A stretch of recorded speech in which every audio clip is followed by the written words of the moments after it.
Coil. Okay, to start. Okay, I'm going to show you how to make a coil and add it to your project. These serrated kidneys are in this drawer. So you see this? Serrated kidneys and a wooden modeling tool. Those are there. So I'm going to quickly make a coil. I have my pinch pot from earlier. I'm going to take a small amount of clay.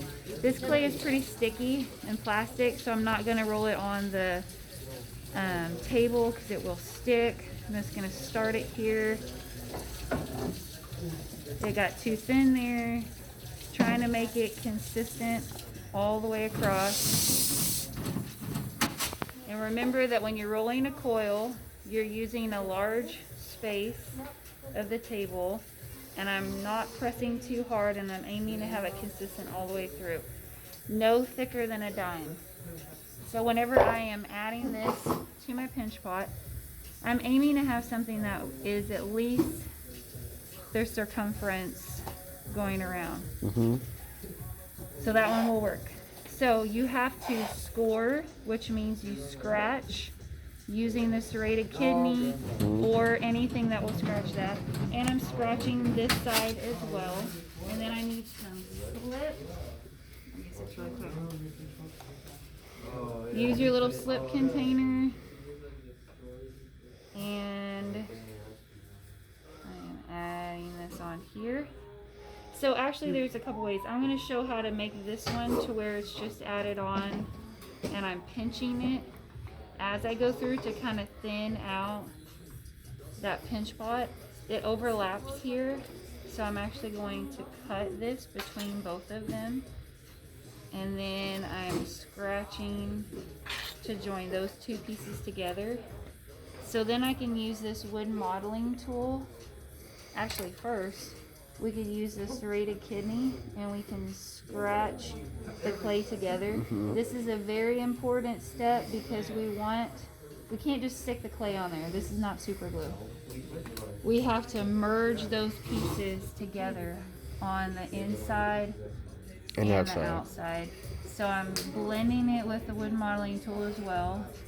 And then I can go through and pinch this because I want that coil to match the width of the pinch pot that's underneath it. So I can do this.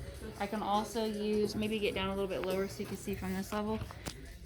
I can also use the wood modeling tool to scrape across the side too, because I want, for my style, I like it to blend evenly to where you can't see where that pinch pot or that coil was.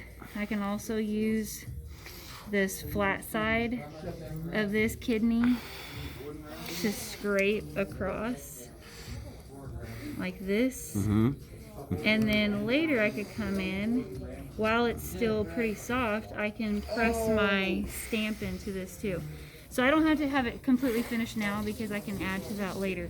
Now I'm going to show one more way that I can make a coil and add it on. So I'm expanding this coil that I had before. And this, I know this is too thin right here, so I'm going to go ahead and chop that piece off. So again, adding another layer, I'm scratching, which is called scoring. And this one, I want to go ahead and make it flat to start with. So I flatten it halfway, flip it over, flatten it halfway again, add my slip onto the top of this pinch pot. Notice I'm not soaking this thing. I'm not painting my project with the slip.